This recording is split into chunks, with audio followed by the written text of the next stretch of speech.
कपिल बजाज जी, आपने public health foundation of India पे काम किया है और लेकिन उससे जुड़े हुए कई सारे ऐसे पहलू हैं जो एक आम जनता हम जैसे लोगों के लिए जानना ज़रूरी है।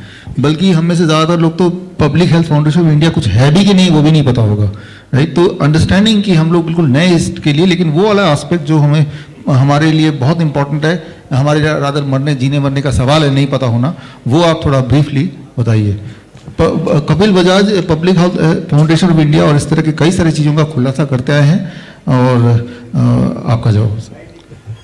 जी, तो मैं जर्नलिस्ट हूँ, मेरा नाम कपिल बजाज है और पिछले 20-22 साल से मैं जर्नलिज्म कर रहा हूँ। तो मैंने 2007 में मैं बिज़नेस टुडे में सीनियर कॉरेस्पॉन्डेंट था, बिज़नेस टुडे मैगज़ीन में दिल्ली में। तो मुझे मेरे एडिटर साहब ने मुझे भेजा, एक मैकेंसी के हेड हैं रजत गुप्ता जी, वो आए हुए थे अमेरिका से, इंडियन अमेरिकन हैं वो।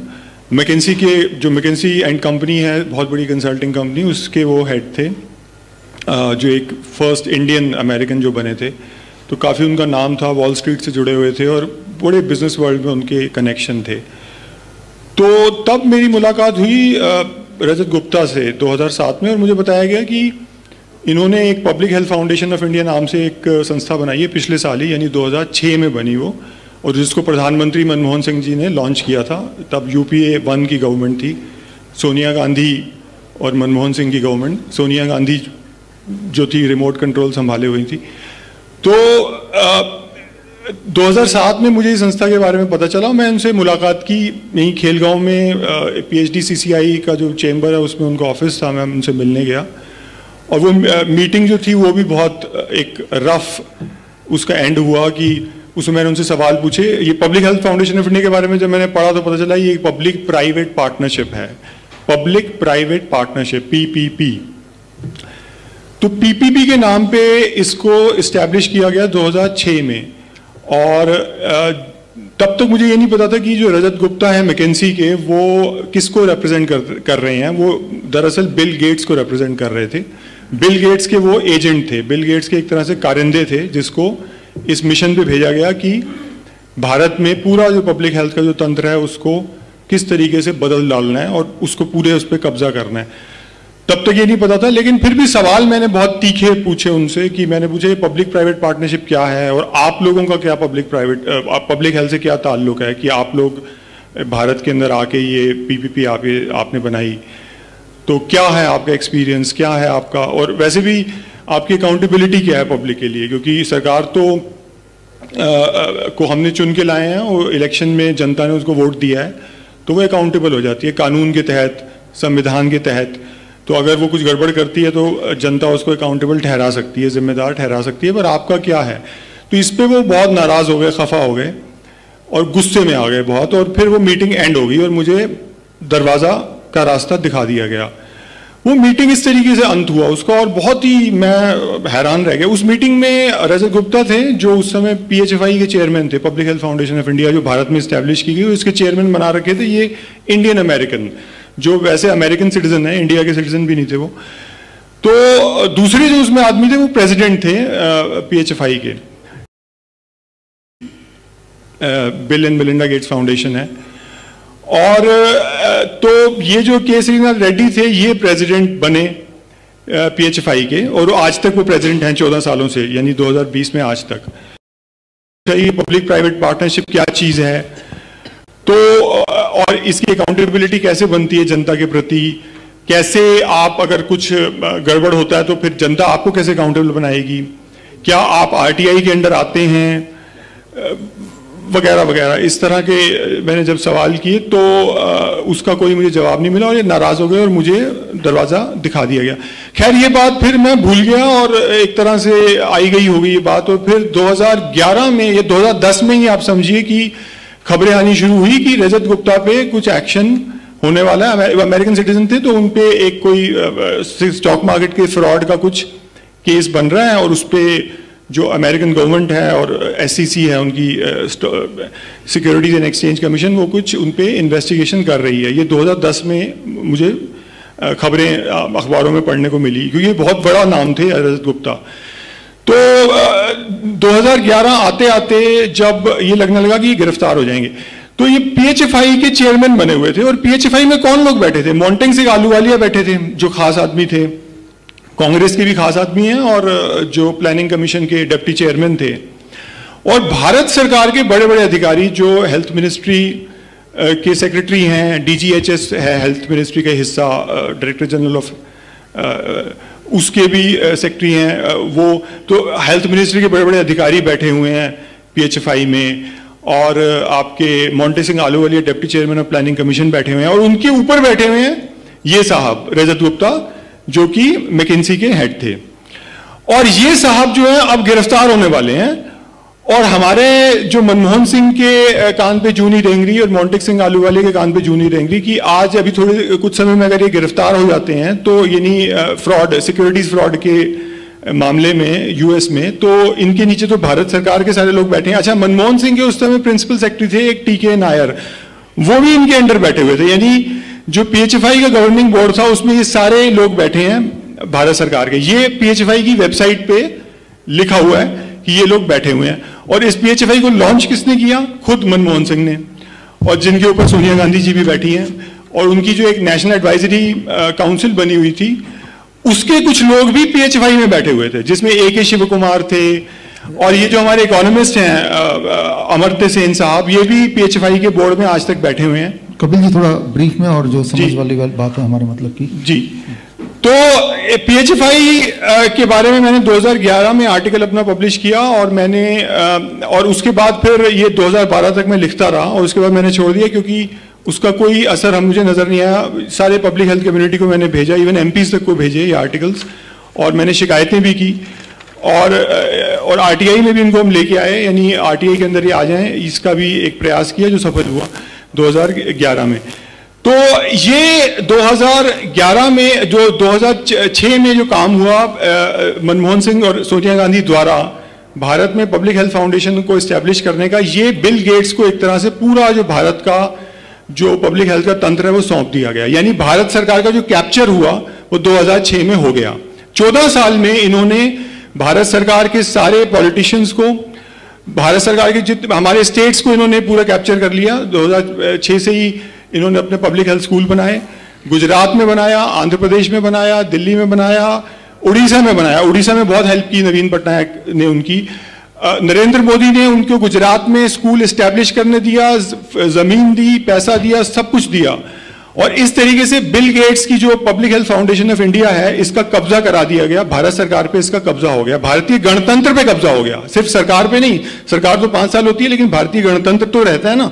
तो भारतीय गणतंत्र पे 14 साल पहले एक कब्जा कराया गया बिल गेट्स का पब्लिक हेल्थ फाउंडेशन के जरिए। सारे बड़े कमीशन, कोई ऐसा कमीशन नहीं था पब्लिक हेल्थ में भारत सरकार का और या प्लानिंग कमीशन का जिसके अंदर बिल गेट्स के आदमी नहीं बैठे हों। हर एक के अंदर जो बिल गेट्स के आदमी हैं, यानी public health foundation of India के आदमी हैं, ये लोग बैठे हुए थे। कोई ऐसा कमीशन नहीं था।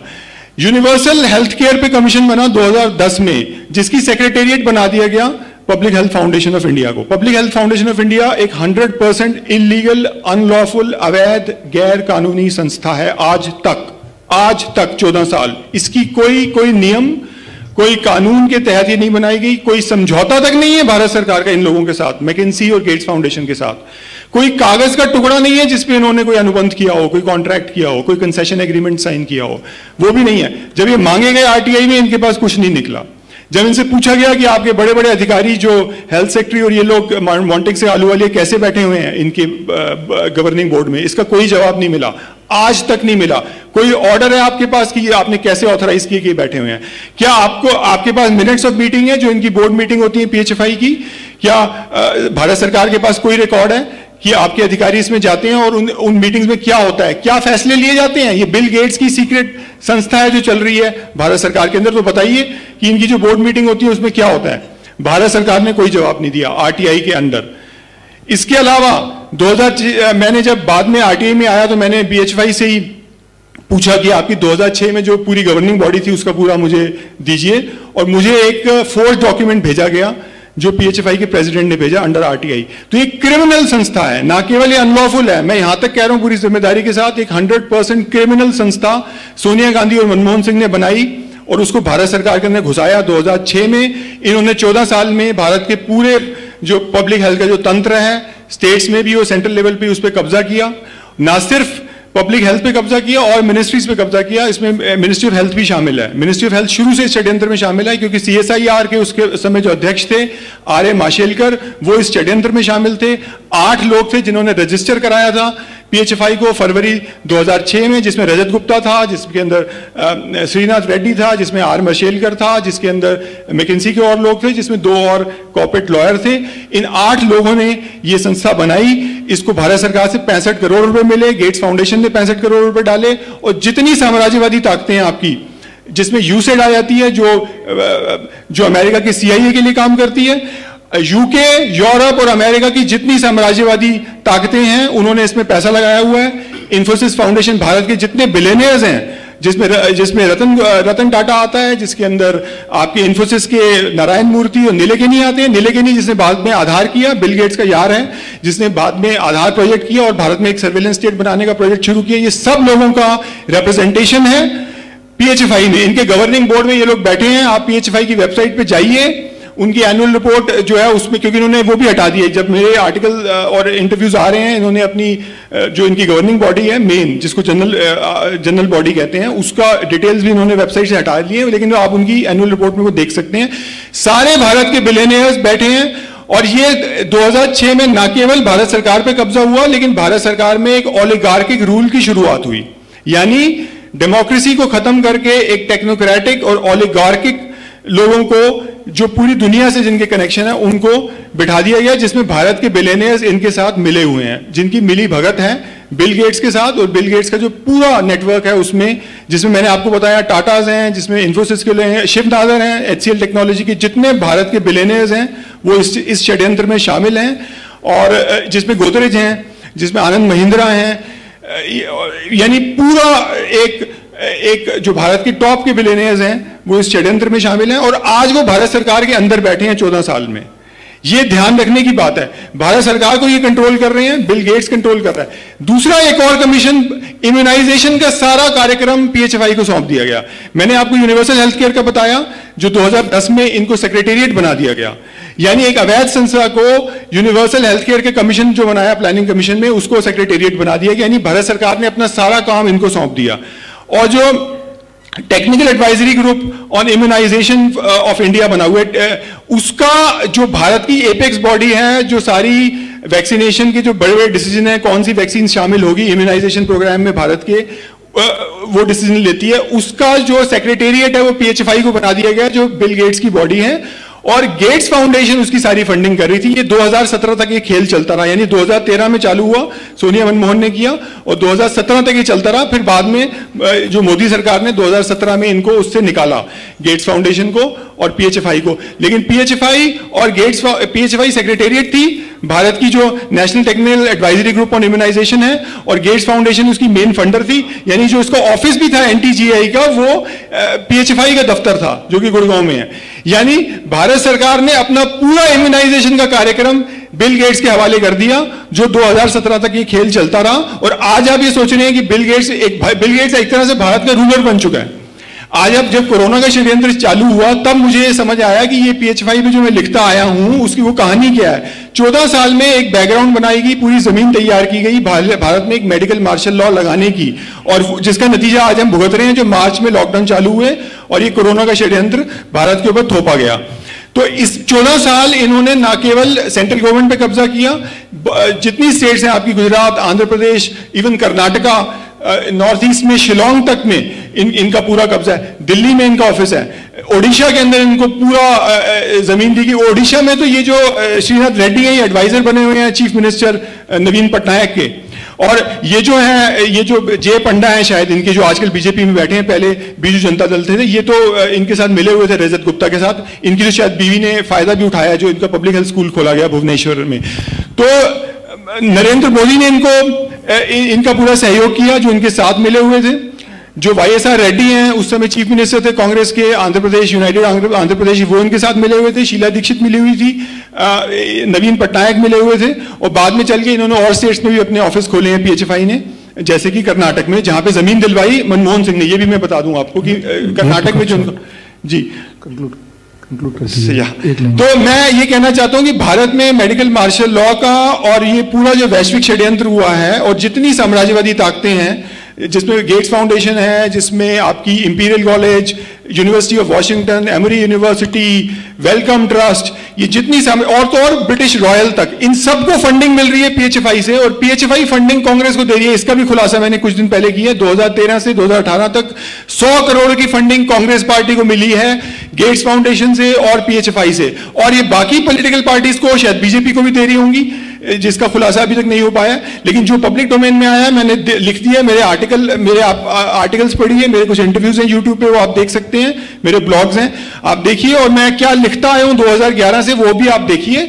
तो भारत की सारी साम्राज्यवादी ताकतों को पीएचएफआई रिप्रेजेंट करती है, जिसने भारत सरकार पे या भारतीय गणतंत्र पे कब्जा किया हुआ है, जो गेट्स फाउंडेशन की बॉडी है, जिसके अंदर अमेरिका और यूके की सारी जो एंग्लो अमेरिकन जो इनका इंपीरियल नेटवर्क है, उसकी सारी फोर्सेस को रिप्रेजेंट करती है पीएचएफआई, जिसने भारत सरकार पे और भारतीय गणतंत्र पे कब्जा किया हुआ है। और उसी का नतीजा आज हम देख रहे हैं। ये कोरोना षड्यंत्र के अंदर भारत में किसी तरह की कोई ऑपोजिशन नहीं है, सारी पॉलिटिकल पार्टी इनमें इन्वॉल्व है, लेफ्ट भी इन्वॉल्व है, क्योंकि यूपीए ने जब जगह दी तब उस समय लेफ्ट बाहर से इनको सपोर्ट कर रही थी। यूपीए के जितने घटक दल हैं उनको देख लीजिए, ये सब उसमें शामिल थे उस समय। भारतीय जनता पार्टी ने कोई अपोजिशन नहीं की, और नरेंद्र मोदी ने बल्कि हेल्प की पीएचएफआई को गांधीनगर में स्टैब्लिश करने की, और बाद में इसको यूनिवर्सिटी का दर्जा दिया गुजरात गवर्नमेंट ने। तो ये आज भारत के प्रधानमंत्री बने हुए हैं जिन्होंने हेल्प की पीएचएफआई को स्टैब्लिश करने में। भारतीय जनता पार्टी इसमें पूरी तरह से शामिल है। ये मेरी स्टोरी है, जिसमें और वर्ल्ड इकोनॉमिक फोरम में ये सारे जितने बिलियनियर्स इनके मैंने नाम लिए, रतन टाटा से लेकर नारायण मूर्ति और नंदन नीलेकनी जैसे लोग, ये सब वर्ल्ड इकोनॉमिक फोरम से भी जुड़े हुए हैं, जो पूरी तरह से षड्यंत्र में शामिल है, जिन्होंने ये आपका इवेंट 201 भी किया था गेट्स फाउंडेशन के साथ मिलकर अक्टूबर 2019 में न्यूयॉर्क में। तो ये किस तरह के कनेक्शन है, ये सब हमें देखने की जरूरत है, और भारत पे इस तरीके से एक साम्राज्यवादी ताकतों का पूरा कब्जा हो चुका है। धन्यवाद कपिल जी, पहले तो धन्यवाद। एंड आपने जो जानकारी दी और शुभांग ने जो जानकारी दी, तो मुझे ऐसा ही लग रहा है कि हम दिख तो रहे हैं कि हम आज़ाद हैं, एक्चुअली हम आज़ाद हैं नहीं आज, राइट। हम आज भी उतने ही गुलाम हैं जितना 1947 से पहले थे, लेकिन उससे ज़्यादा हैं। तब तो बंदूक के उस नोक पे गुलामी थी, अब तो बंदूक की भी ज़रूरत नहीं है, भय है और इस तरह के टेक्निक्स हैं। जहां आप जा रहे हैं, जो भी कुछ कर रहे हैं, इस वक्त भी आप देखिए कि आपके मोबाइल पे वो ऐप है। यहाँ तो ऐप इन्होंने मांगा नहीं, किसी भी होटल में जाएंगे तो पहले तो ऐप दे, वो आरोग्य ऐप, यानी कि आपकी हर चीज़ ट्रैकिंग हो रही है। 1947 तक तो यही था ना, उससे पहले ट्रैकिंग तभी होगी जब वो पीछे बंदूक रहेगा, जब आप ओझल हो गए तो ट्रैकिंग नहीं कर रहे। तो मतलब अगर हम ये सोच रहे हैं कि हम इंडिपेंडेंट हैं, वो तो है ही नहीं। वो तो दिख ही रहा है कि अभी भी हमने मास्क लगाया, इतने सारे नियम पालन किए, तब हम यहाँ बैठे हैं, जबकि इनका कोई रोल है नहीं हमारे हेल्थ का। हेल्थ के बहाने, राइट, हेल्थ के बहाने, कभी वेल्थ के बहाने ये कंट्रोल करने के तरीके हैं। तो आज के दिन तो मुझे ऐसे ही लगता है कि शायद हमें दोबारा से महात्मा गांधी जी की और हमें लाल बहादुर शास्त्री जी की ज़रूरत पड़ गई है, राजीव दीक्षित जी की ज़रूरत पड़ गई है। लेकिन वो फिर हम में से बीच में से ही कोई निकलेंगे और निकलना ही पड़ेगा, उसके अलावा सोल्यूशन आएगा नहीं। तो मुझे लगता है ये कोई एक क्लोजर नहीं है, एक्चुअली ये बिगनिंग है हमारे नए सोच का, कि वो एक नींव आज रख दी है हमने, एक सोच रख दी है कि जो चीज़ें हैं ये ठीक नहीं है, और यहाँ पे आपका रोल होना, हमारा, आपका, इनका, सबका रोल होना इंपॉर्टेंट है। अगर आप सोचें कि भाई होता है, चलो ठीक है, आप एक ऐसे नाव में बैठे हैं जिसमें कुछ लोग ऐसे हैं जो कमान पकड़े हैं, वो ऑलरेडी वो छेद करते जा रहे हैं, क्योंकि जब छेद होके वो नीचे जाएगा, उनके पास छलांग लगा के जाने के लिए एक और कोई पनडुब्बी टाइप कुछ होगी, राइट, उनकी तैयारी उन्होंने कर ली है। तो अगर आप सोच रहे हैं कि हम एक ऐसी गाड़ी में बैठे हैं, वो गाड़ी सेफ है, तो वो सेफ है नहीं, राइट। और जब भी कुछ होगा, जब हम और आप पैदा हुए थे, फॉर मोस्ट ऑफ अस, हम एक आज़ाद हिंदुस्तान में पैदा हुए थे, राइट। और हमारे जो नेक्स्ट जनरेशन जब आएगी तो बोलेंगे आपके होते हुए आज़ाद हिंदुस्तान को क्या हो गया, तो आप ही तो रिस्पॉन्सिबल हैं। एटलीस्ट हम सबको अपना अपना पार्ट कुछ ना कुछ रोज का देना पड़ेगा, चाहे वो समय हो, चाहे आपकी सोच हो, कुछ तो करना पड़ेगा। अगर कोई बोले मैं कुछ कर नहीं सकता, तो वो इसी लायक है कि वो गुलाम रहने के लिए लायक है। जस्ट लाइक एन एनिमल, कि वो सोच ही रहा है कि मैं कुछ कर नहीं सकता हूँ, but we are not an animal, we don't want to be. और इस सोच के साथ आई क्लोज दिस सेशन। आगे तो मुझे लगता है कि बहुत आगे और चलना चाहिए, लेकिन 2 बार मुझे ऑलरेडी ऑडिटोरियम का एक वो आ गया है इंटीमेशन के ऑडिटोरियम लाइट वेट बंद कर देंगे, उनका टाइम हो गया एक्चुअली ऊपर से 2 अक्टूबर।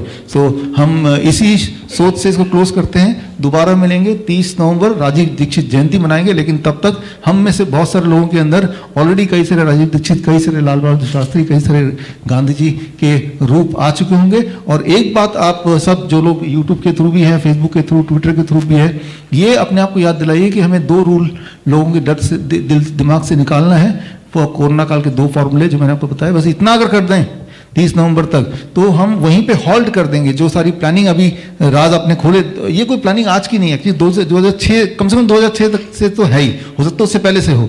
तो उस प्लानिंग को हॉल्ट करने का पहला स्टेप है, राइट, उस प्लानिंग को हॉल्ट करने का पहला स्टेप है। यानी कि ये मान लीजिए कि आप और हम अब हमारे पास वही वाली अपॉर्चुनिटी है, एग्जैक्टली वही वाली अपॉर्चुनिटी है जो अपॉर्चुनिटी कभी भगत सिंह के पास थी। उन्होंने वो यूज़ किया अपॉर्चुनिटी, जिसकी वजह से हम आज भगत सिंह बोल रहे हैं, हम आज गांधी जी बोल रहे हैं। तो आज वो मौका कुदरत ने हमें दिया। मैं तो हर चीज़ को पॉजिटिवली लेता हूँ, राइट। तो वो मौका हमें नहीं खोना है। अगर खो देंगे तो we are responsible for our future generation and we are responsible for what is happening around us. So इसी सोच के साथ I close the session that it is going to be a new opening of eyes first of all and opening of eyes of others जो हमारे आसपास हैं। आप लोग आए और जब जाएंगे यहाँ से तो आई एम श्योर कि जो नहीं वो क्वेश्चन सच हो नहीं सकता, क्योंकि ये 2 बार इंटीमेशन आ गया है, lights they are going to off. तो 1 ही मिनट है, नहीं सर, फिर दरवाजे बंद कर देंगे, रहना पड़ेगा यहाँ पे। सो बाहर जब जाएंगे तो DIP डाइट प्लेट 1, राइट, जो कि हम लंच में रहते हैं, आज आप वही लीजिए, राइट। धन्यवाद, थैंक यू।